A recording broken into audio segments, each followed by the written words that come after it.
Hi, friends. AI is super cool, but sorry, it's not perfect. And we're still learning about some of the problems and dangers it can have. That's why it's so important to explore AI with a parent, teacher, or guardian to keep things safe. AI is amazing, but your safety always comes first. Ready to dive in together? Let's go.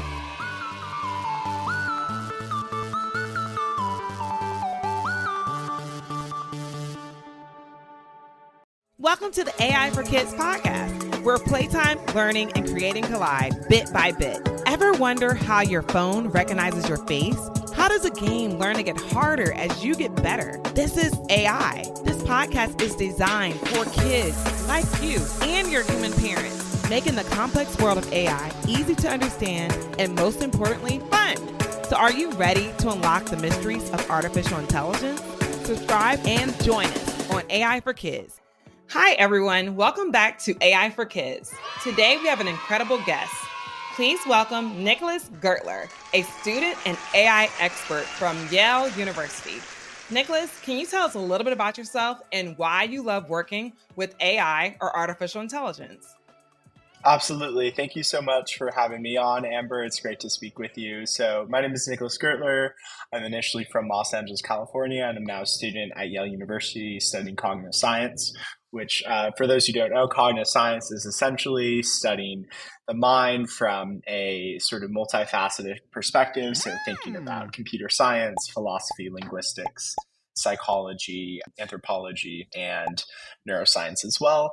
And I'm really interested in exploring artificial intelligence because I think it's going to have such a tremendous impact on our lives. And we already sort of see all the ways it's impacting us, from tools like ChatGPT to image algorithms like Midjourney and things like that. But what really inspired my interest in AI was when I watched a really cool documentary on YouTube about how AI is affecting so many different fields, even AI that is searching for aliens. So I realized that it was having such a broad impact on society, and I really wanted to figure out how we could harness this technology to create more engaged and enriched learning experiences for students. So that's my focus. What was your favorite subject when you were a kid? Did you always like technology? Yeah, so I've always sort of had a knack for technology. I've always loved thinking about how we can solve different problems that we're facing. So my sort of introduction to technology was just simple IT support. So I always loved playing with different Apple products, for example. I supported a lot of my different teachers when I was in elementary school with thinking about how they can solve different tech issues that they were facing in the classroom. So yeah, so for example, if like the projector wasn't working or something like that, before they would call tech support, they knew that I was sort of had a knack for this and they would ask me to support them. But what that really led to in terms of my work in artificial intelligence is taking those simple problem solving techniques that I started to work on in elementary school, and I turned that into a passion for understanding technical systems and learning how to code. But I think a really exciting thing about AI is you don't need to know how to code, or you don't need to have a lot of technical skills in order to engage with it. The systems that we have today that perhaps many of you have heard of or interacted, all they take is just natural language in order to talk with them. So you're able to talk with an AI like you're talking to a human, and it's able to give you responses that make you think, wow, what am I talking to? Right. Is this a human or is this an AI? And it's pretty easy to feel like some sort of similarity in talking with an AI system in a way that feels natural. And what was your favorite subject? It was actually always English. Ah. And so I had this knack for technology, but I really loved English because I love thinking about different stories and different pathways in which stories could unfold. And I think this really relates to my passion for AI because even though English isn't a very technical field like computer science is, the fact that I love thinking about writing and about storytelling influences how I think about our interaction with artificial intelligence systems. So, for example, when I'm trying to prompt an artificial intelligence system, I think about how to tell a story. What does prompting mean? Yeah, so prompting means talking with AI systems in a way where we want to communicate the tasks that we want the artificial intelligence system to do. So if I want an AI system to help me write some code, I can just describe what I want that code to do, break it down into steps, and then send that to the AI system. and then it'll be able to execute something. So prompting is really just talking to AI systems. That's a very good example. I just need to say that to adults as well. I love that. If you could have any superpower, what would it be and why?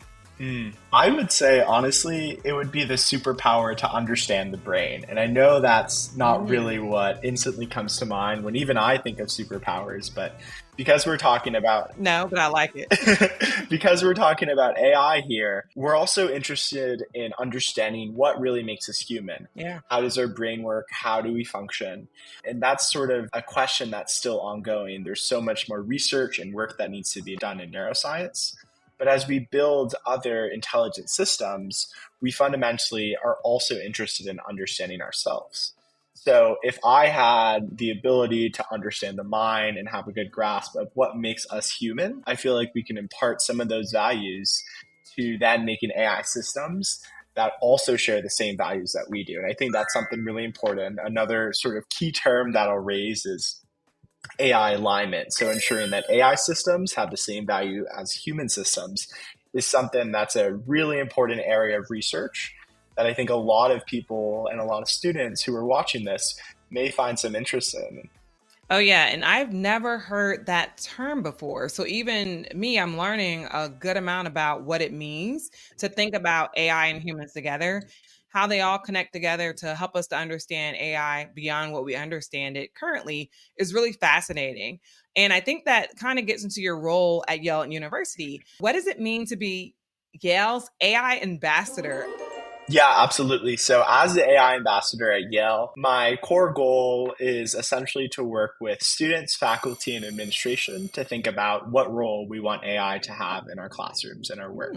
Okay. So what that means is I talk with faculty about ways in which we can incorporate AI into teaching and learning, how it can enable students to be more enriched and engaged, and as well as how we can have a transparent environment about AI. I think this is so important, as AI is certainly part of of the systems through which we access information and through which we consume information and think about organizing information.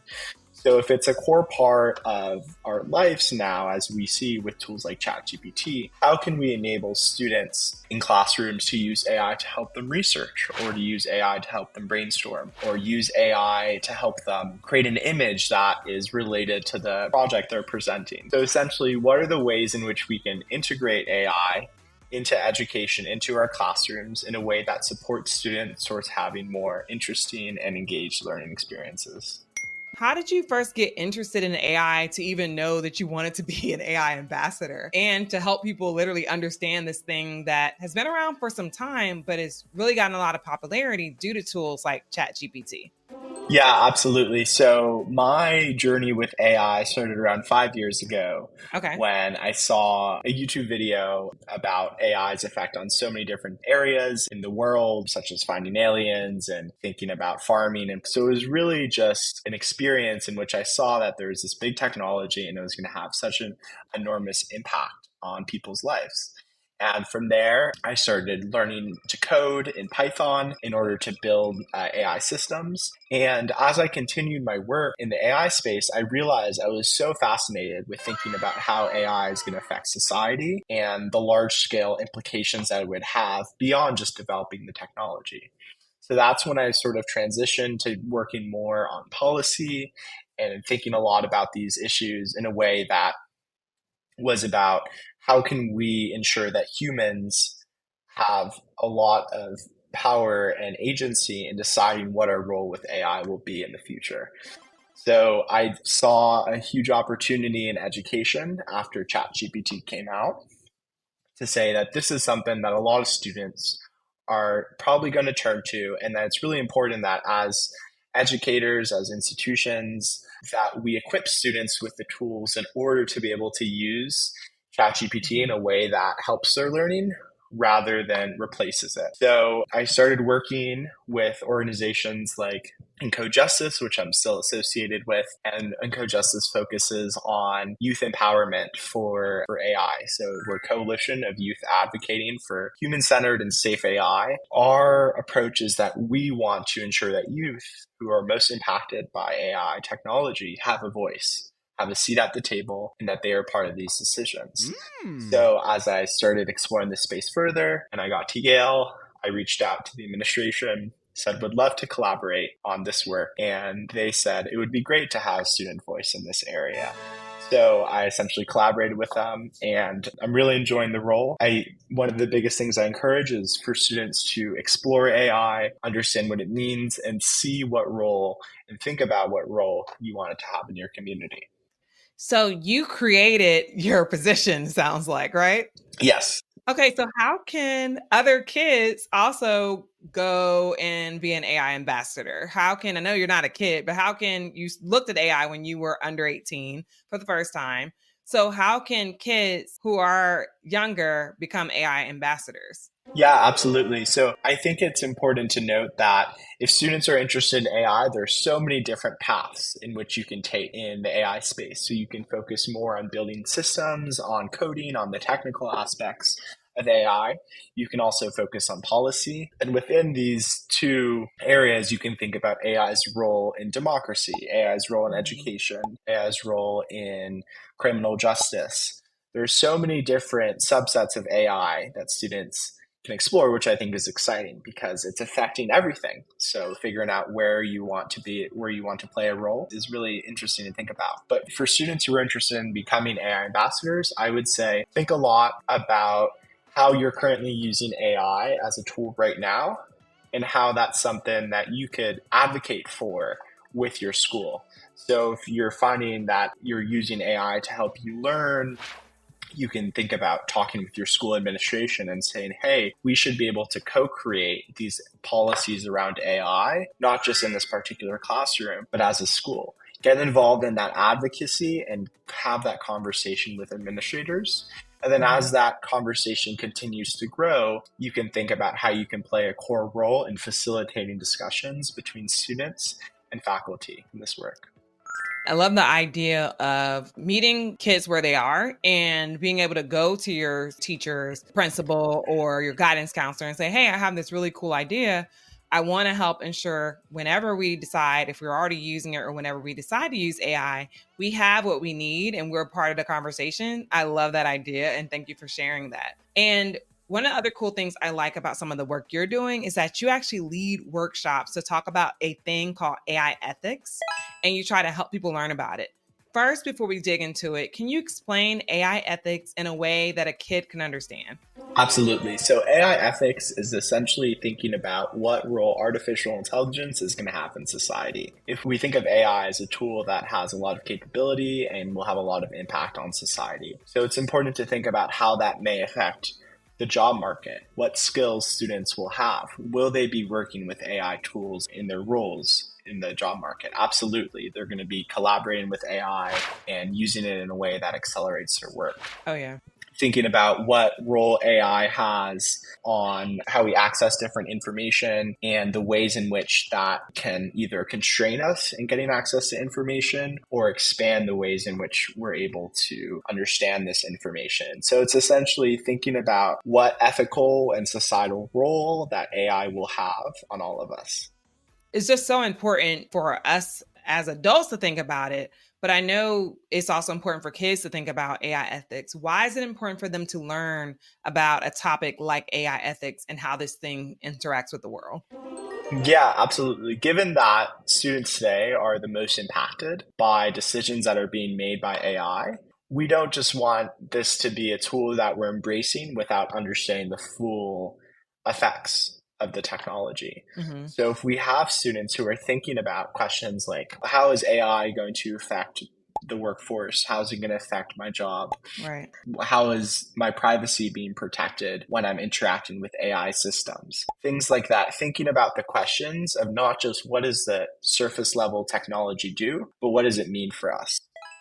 And then once we have those thought processes in which students are thinking about what role we want AI, that's then a lever for change that students can employ in order to say, hey, I'm actually not comfortable with AI being used in this way. I don't want it to take away privacy, and I don't want it to be used in a way that's not helping my learning. So once students are part of these conversations, then they can have change on a larger scale. So what it sounds like you're talking about is that kids need to be a little bit something we call AI literate, right? What does AI literacy mean? And then why is it important for kids to have some level of AI literacy? Like we know what literacy is, it's like our ability to read and understand concepts, but what does it mean when you apply that term to AI? So AI literacy is the ability to use AI technologies and applications in a way that's beneficial to us. And it also includes the term of AI ethics, which I just brought up. It's also not just being able to use these tools well, but also thinking about the impacts of using these tools. So it's really important that people are AI literate because AI technologies are already a core part of how we navigate the world. And it's only going to increase from here. If you think about a tool like Disney Plus or Netflix, where you're going to watch content, there's a lot of AI technologies that are already embedded into these systems that affect how we find in content and watch content. If you think about tools like Instagram and Twitter or X, Threads, things of this nature, TikTok as well, they have AI that is foundationally affecting what content you watch. So thinking about understanding not just how does the technology work, but also what does this mean for where I put my attention? What does this mean for what I focus on? It's essentially thinking about how we can have the full picture of first, how does the technology work? And second, how does this technology impact me and my community? I love the way you explain that and break that down, and also remind the kids that they're already interacting with AI, whether it's through social media channels or watching different streaming services, like you said, Disney Plus, Netflix, that literally say, we think you like this. That is AI behind it. So thank you for breaking that down for them. We talked a little bit about chatbots earlier, and I wanted to tell everyone listening that you actually created one. Can you tell us about it and how you believe your AI helps people learn about AI? Yeah, absolutely. So the chatbot that I created essentially is a tool for people to learn about philosophy and about AI ethics, which is what we just talked about. What is philosophy? So philosophy, ooh, this is a hard one. uh, No worries. Philosophy is the study of what it means to be human. I guess that's a simple way that I could break it down. So the goal of the chatbot is to teach people about philosophy and about AI ethics. And with this chatbot, we want people to be able to learn about these topics in a way in which it's very accessible. So we realize that a lot of important information about philosophy, so understanding what it means to be human, and about AI ethics, so understanding what it means to use these technologies and the impacts of these technologies, we realized that a lot of information that talks about this was in academic circles and areas that a lot of students like you wouldn't ordinarily receive access to. So one of the things that we wanted to do is create a free tool whereby anyone could just go on this website, ask a question about AI ethics or philosophy or a similar area, and get an answer that is from one of the leading voices in AI ethics and philosophy. So it's trained, which essentially means rather than just being a general purpose AI system or large language model, as you might call it, it specifically has all of the information that a particular scholar has written about this. So if you think about like all the information, all the ideas that are there, you put that into a chatbot and then people can talk to it. People can say, hey, what does AI mean? What impacts will AI have on the workforce? What does it mean for AI to be integrated into social media? What does it mean to be human even? Foundational questions. And it'll share some insights about that. And we think that's really important because as we move towards a world where AI is already a part of how we interact with it, but also it's becoming a bigger part, we want people to know, hey, these are really complex questions. Let's give you a good starting point to think through them. 2 questions. What is the name of the bot? And then who is the philosopher you all are basing it off of or trained it on? The name of the bot is the Luciano Fleury bot, affectionately named Luflot bot, which is just the nickname. So all of the work that the chatbot is trained on, which essentially is fed into the chatbot's data, is based off the work of Luciano Fleury, who is one of the world's most cited philosophers. And actually created the term philosophy of information in the 1990s. So he's been thinking about this even before I was born, even before a lot of people were talking about AI and about technology having such a big impact.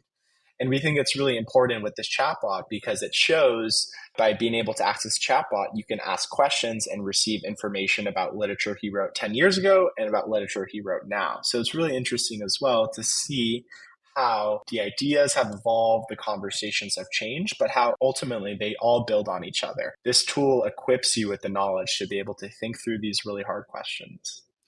Okay, so how can young people and their guardians use this and learn more about AI? Where do they go? To use a chatbot, all you have to do is go to the website, lucianofleury.com/bot. And we'll put it in the show notes. So parents, you don't have to remember that.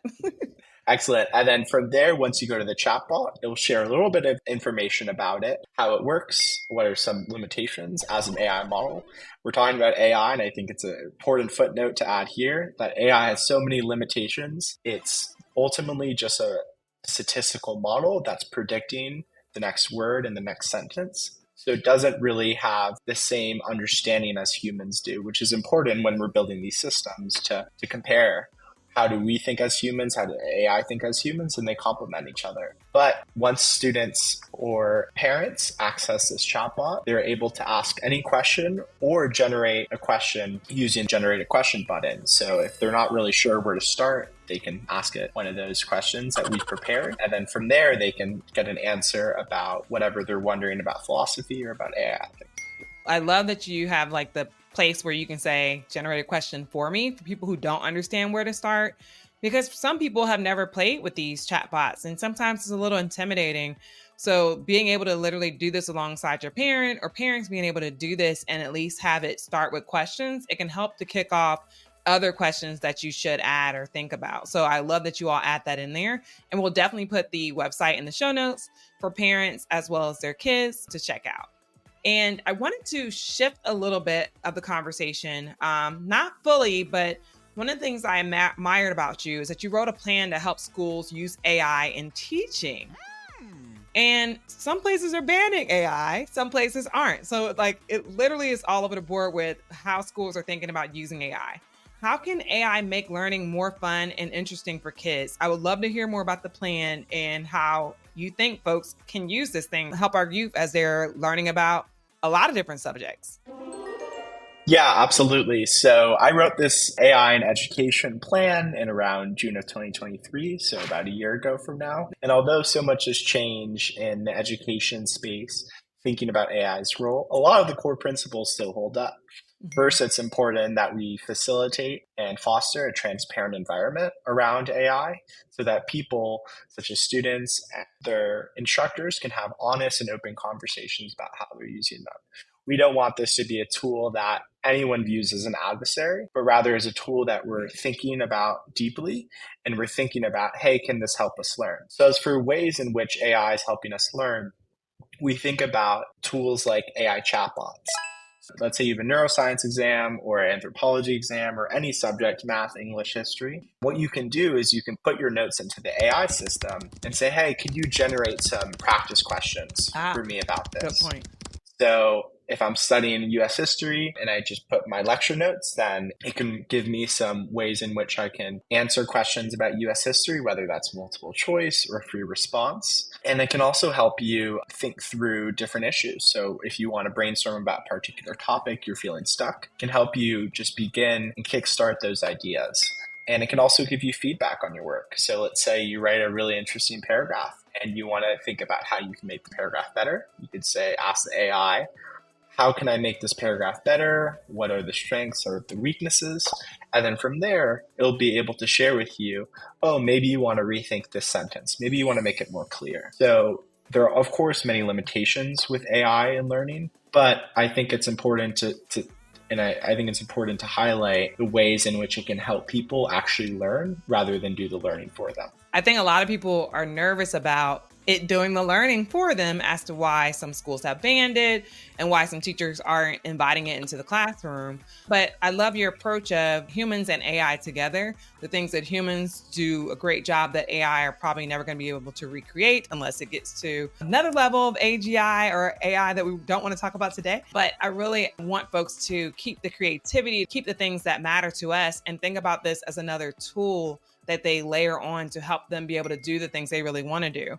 For me, like I use AI to help with things you just mentioned. Like if I want to look at something I'm writing and I want to improve it, I use it to help me learn and to kind of tutor me on things that I maybe would talk about with a colleague. But since right now we're mostly remote, I don't have a colleague who I can like walk up to say, hey, what do you think about this?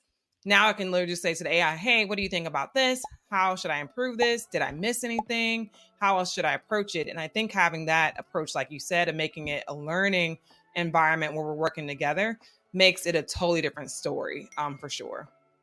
Yeah, absolutely. We're going to play a quick game, and then we have a few more questions before we wrap up. So our quick game is called Tech Trivia. I'm going to ask you some fun questions about technology, and you have to answer them as quickly as you can. Kids at home, you can also play along. So don't think about it. Just whatever the answer is, say it. What year was AI created? The year that AI was coined was in, I think, around 1960s, but more recent AI, what is called generative pre-trained transformers, or I should say transformers, was in a paper in, I think, around 2017. I don't remember the year for that one. So the first technical use is right around the 60s. It was 1956, very close to that. And then, like you said, the later paper came, I think it was 2017, but I don't want to misquote on that. Kids, look it up and let us know. Have your parents send us a note to let us know what the answer is. All right, second question. Hopefully they get easier. What coding language has a plus in its name? C++. There we go. Okay, great. Thank you. So that one wasn't too hard. And then last but not least, what year did the iPhone first come out? I think it came out in 2004, the year I was born. Nope, 2007. Nope. You're thinking of the iPod. iPod. Yeah, Yes, that's true. iPhone came out after that. But I think you're thinking of iPod. Yep. Yeah. So we're going to do something fun to learn a little bit about you. It's called Two Truths and a Dream. So you tell us two truths about your life and one dream you had as a kid, and we'll guess. In this case, I'll guess, as well as the kids at home or in their car, which one is the dream. Sounds good. So the first one I'll share is I've worked with the U.S. Department of Education on AI and education. Okay. The second one I'll share is that I've spoken at a Google event around AI and education. Okay. And then the third one is that I partnered with Microsoft on integrating AI and education applications to their customers. Let me talk through my thought process really quickly so the folks who are listening can also hear. So the education thing seems right because I do know you have some background working in government. So I do believe you partnered with them. I can't remember if Google or Microsoft was on your resume. So I'm trying to remember which one it is. I'm going to lean and say that the dream is Google. The dream is actually Microsoft. So I had the privilege of speaking at a Google lecture, but I've yet to partner with Microsoft on distributing my technology. That's hopefully once I've developed my technology, once it's been empirically verified, once people see it's a great tool, and we can distribute it to as many people as possible. And let us know when it happens so we can definitely update the show notes to say, hey, this dream happened, kids, and it can happen to you too. Before we go, do you have any advice for kids who may want to learn about AI or AI ethics? Yeah, absolutely. It's so easy today to learn about AI. All you have to do is put in a Google search and think about how is AI affecting this field I'm interested in. Say I'm really interested in marketing. How is AI affecting marketing? How is it affecting farming? How is it affecting human interaction? How is it affecting medicine? And you can see the implications. So just explore, be curious, and just continue following whatever makes you passionate, whatever makes you excited. And before you know it, you can turn those goals, those dreams into things that you've actually done and that you're proud about. Nicholas, thank you so much for joining us today. And thank you to all the listeners who join us again for another episode of AI for Kids. Make sure to subscribe and please stay curious, and we will see you all in a couple of weeks. Thank you, Amber. Thank you for joining us as we explored the fascinating world of artificial intelligence. Don't keep this adventure to yourself. Download it, share it with your friends, and let everyone else in on the fun. Subscribe wherever you get your podcasts or on YouTube. See you next time on AI for Kids.